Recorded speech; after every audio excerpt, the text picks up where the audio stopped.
Nafisa binti Azman, PTM 190707804. So hari ni saya akan ceritakan tentang balutan luka kepala. Okey. Mula-mula saya akan terangkan apa itu tracing. Dressing adalah salah satu tata cara steril yang dilakukan pada bahagian luka pesakit dengan menggunakan ubat atau tanpa ubat untuk membersihkan luka, memberi perlindungan dan sokongan pada luka agar menggalakkan penyembuhan. Selain itu, tujuan dressing yang pertama adalah melindungi luka daripada kecederaan mekanikal, tercemar oleh kekotoran, serta tercemar oleh mikroorganisma dan mencegah infeksi. Yang kedua, menggalakkan penyembuhan luka dengan ubatan yang digunakan. Yang ketiga, mengeluarkan benda asing dan tisu-tisu mati.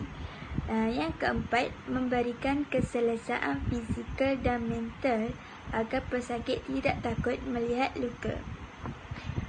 Yang kelima, menyerap serat C, nanah, seres dan darah dengan memastikan luka sentiasa kering untuk mempercepatkan proses penyembuhan. Bye.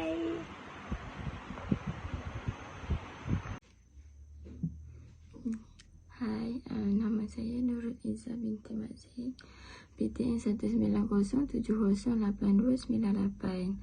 Di sini saya ingin terangkan sedikit prinsip-prinsip untuk melakukan dressing. Prinsip-prinsip melakukan dressing ini mempunyai 4 prinsip.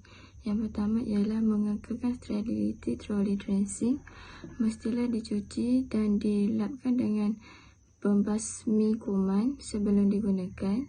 Gunakan alatan steril dan pastikan dengan menyemak tip autoclave. Membasuh tangan dengan teliti secara surgical. Dan tangan dan peralatan yang digunakan mestilah kering. Jika basah, ianya dianggap kotor.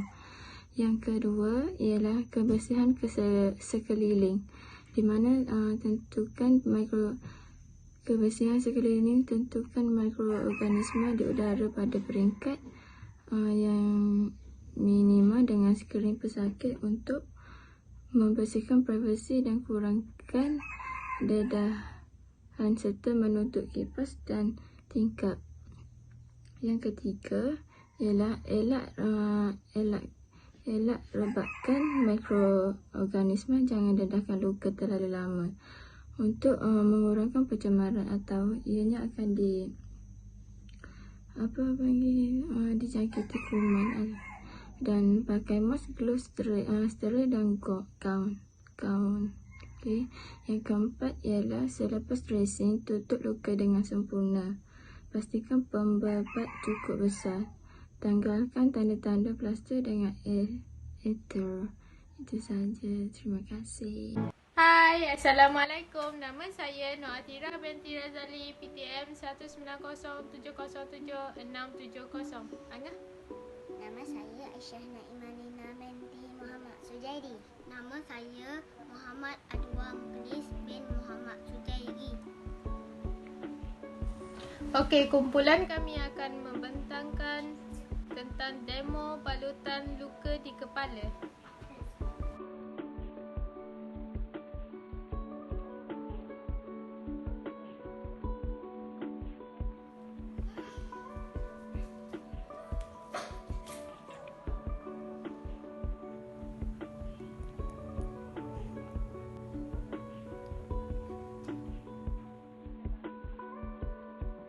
Okey, ini adalah benda yang penting atau wajib digunakan untuk memastikan tangan dalam keadaan bersih.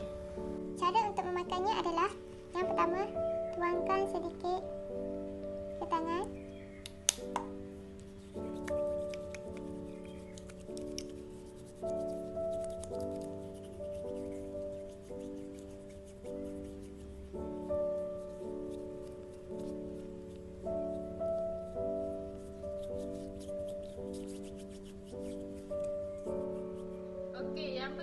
kita akan mencuci luka di kepala kanak-kanak tersebut.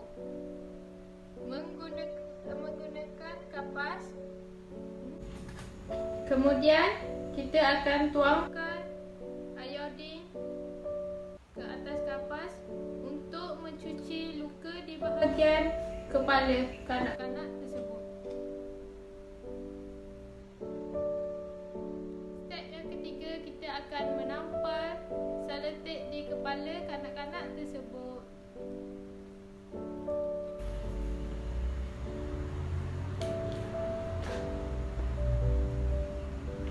Bentuk kain anduh adalah segitiga.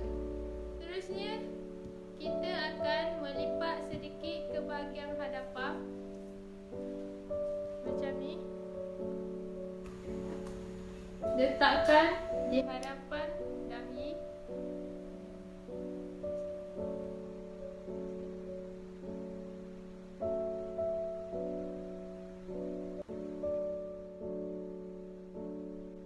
Pastikan telinga mengikut keselesaan pesakit. Kemudian kita akan membuat persilangan di bahagian belakang seperti ini.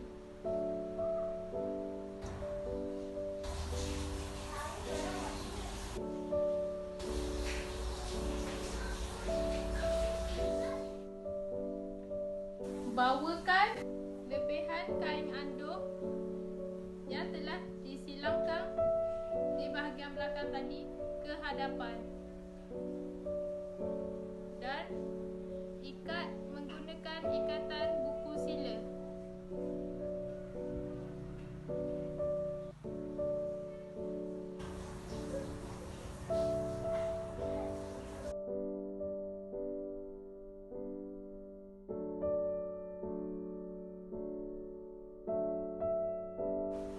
Kemaskan bahagian lebihan kain anduh yang telah diikat buku sila di celahan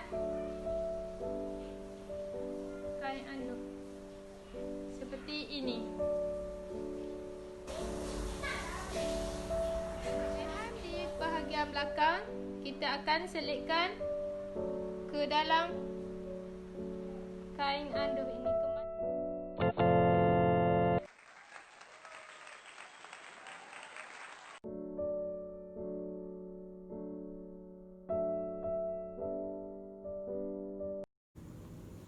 Hai, Assalamualaikum. Nama saya Nurul Ain binti Muhammad Rafi, PTM 190707761. Okey. Hari ni cikgu akan terangkan tentang kepentingan balutan kepala. Okey.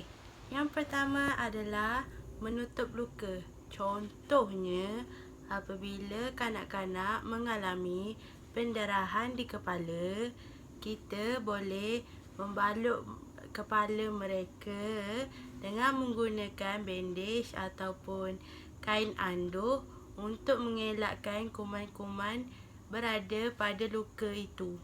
Okey, kepentingan membalut kepala yang kedua adalah dapat mengawal pendarahan. Contohnya, apabila kanak-kanak terkena benda tajam ataupun terlanggar besi yang menyebabkan pendarahan, cikgu perlu membalut kepala kanak-kanak yang terkena pada bahagian, contohnya bahagian ni.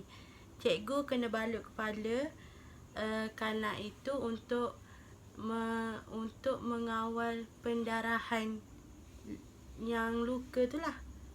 Apabila cikgu tidak membalut kepala, ia akan menyebabkan pendarahan yang banyak dan boleh menyebabkan kanak-kanak itu lemah atau pengsan. Okey, apabila kepala yang luka ni dibalut, ianya tidak akan menimbulkan pelbagai masalah. Contohnya seperti bernanah, luka menjadi lebih besar, dan sebagainya. Okey, yang terakhir adalah kepentingan membalut luka di kepala ni. Kepentingan dia adalah melindungi luka kita daripada kecederaan lain. Contoh kanak-kanak tu luka dekat kepala sini. Ia boleh bagi efek dekat kanak-kanak tu seperti muntah, loya, dan kanak-kanak itu akan mengalami penyakit lain seperti demam dan lemah tubuh badan. Okey, sekian daripada saya. Terima kasih. Assalamualaikum warahmatullahi wabarakatuh.